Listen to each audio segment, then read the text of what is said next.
State of Hormuz Iran के लिए सबसे बड़ा हथियार बन चुका है।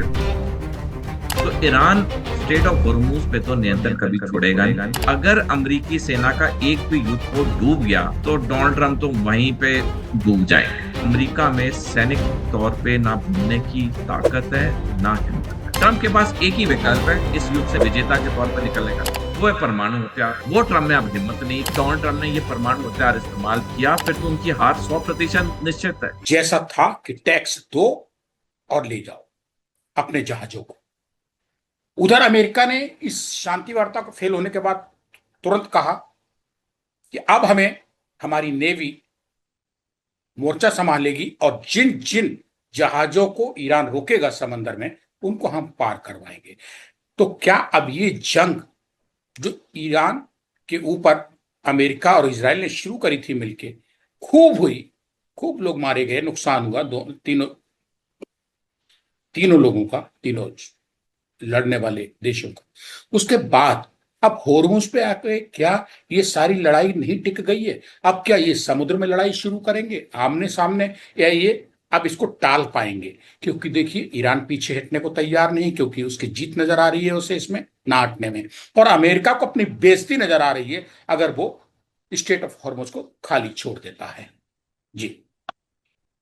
संजीव जी देखिए, स्टेट ऑफ हॉर्मूज ईरान के लिए सबसे बड़ा हथियार बन चुका है, न्यूक्लियर वेपन से भी बड़ा हथियार।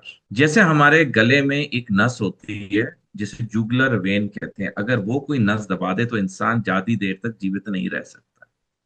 स्ट्रेट ऑफ हॉर्मूज ईरान के लिए अब जुगुलर वेन बन गई है पूरी दुनिया के लिए। तो ईरान स्टेट ऑफ हॉर्मूज पे तो नियंत्रण कभी छोड़ेगा नहीं। और 31 मार्च को ईरानी संसद, जिसे मजलिस कहते हैं, उसमें कानून पास हो गया कि स्टेट ऑफ हॉर्मूज पे अब ईरान का पूरा कानूनी हक है। अब बात आते हैं अमेरिका की। अमेरिका ने दो अपने युद्धपोत भेजे स्ट्रेट ऑफ हॉर्मूज में जो पानी की माइनें बिछी हुई हैं उन्हें निकालने के लिए। जैसे ही वो स्ट्रेट ऑफ हॉर्मूज के पास आए, ईरान ने उन्हें चेतावनी दी और दोनों पीछे मुड़ के वापस चले गए। स्ट्रेट ऑफ हॉर्मूज की लंबाई 167 किलोमीटर है और उसकी चौड़ाई 31 किलोमीटर है। ईरान का समुद्री तट 2440 किलोमीटर लंबा है। तो अगर स्ट्रेट ऑफ हॉर्मूज पे नियंत्रण भी करना है तो ईरान की तो एडवांटेजेस पोजीशन है। और अगर अमेरिकी सेना का एक भी युद्धपोत डूब गया तो डोनाल्ड ट्रंप तो वहीं पे डूब जाएंगे। उनकी तरफ तो और अगेंस्ट और हाकार शुरू हो जाएगा जो ऑलरेडी थम नहीं रहा है। तो जहां तक अमेरिका की बात है, अमेरिका ट्वीट करता रहेगा, थोड़ी यहां उधर की कार्रवाई करेगा, लेकिन ईरान के साथ अमेरिका में सैनिक तौर पे ना भिड़ने की ताकत है ना हिम्मत है। मैं दर्शकों से अनुरोध करूंगा जब मौका मिले किताब जरूर पढ़ें जिसका शीर्षक है Trump the art of deal, जो कि 11 नवंबर 1987 को प्रकाशित हुई थी और ये किताब खुद डोनाल्ड ट्रंप ने लिखी है। तो ट्रंप ने उसमें लिखा है कि सफल दिखने के लिए अगर झूठ बोलना पड़े, अगर कड़वे बयान इस्तेमाल करने पड़े, तो इंसान को हिचकना नहीं चाहिए, क्योंकि अंत में एक ही चीज मान्यता होती है, वो है आदमी कितना सफल हुआ जिंदगी में। तो ट्रम्प का ये ट्वीट करना कि अब मैं आधुनिक हथियार हवाई जहाजों में लोड करा रहा हूं, ये कर रहा हूं, तो भाई अब तक जो 40 दिन का युद्ध हुआ उसमें क्या तुमने कोई बाबा आदम के हथियार इस्तेमाल किए थे?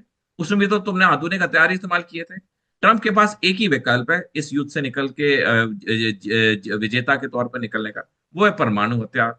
वो ट्रंप में अब हिम्मत नहीं, क्योंकि जेडी वांस तैयार है, रिपब्लिकन पार्टी तैयार है। देखिए, किसी भी राजनीतिक पार्टी के लिए अगला इलेक्शन जीतना इंपॉर्टेंट होता है। कोई आदमी उतना इंपॉर्टेंट नहीं होता है, खास करके जब हार दिख रही हो।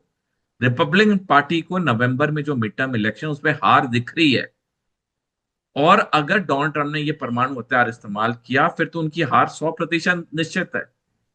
तो रिपब्लिकन पार्टी ऑलरेडी प्लान बना रही है, जैसे मैंने आपको पहले इसका उल्लेख किया। तो ट्रंप परमाणु हथियार तो इस्तेमाल करने से दूर रहे। ट्रंप में अब हिम्मत ही नहीं है इस युद्ध विराम को तोड़ने की।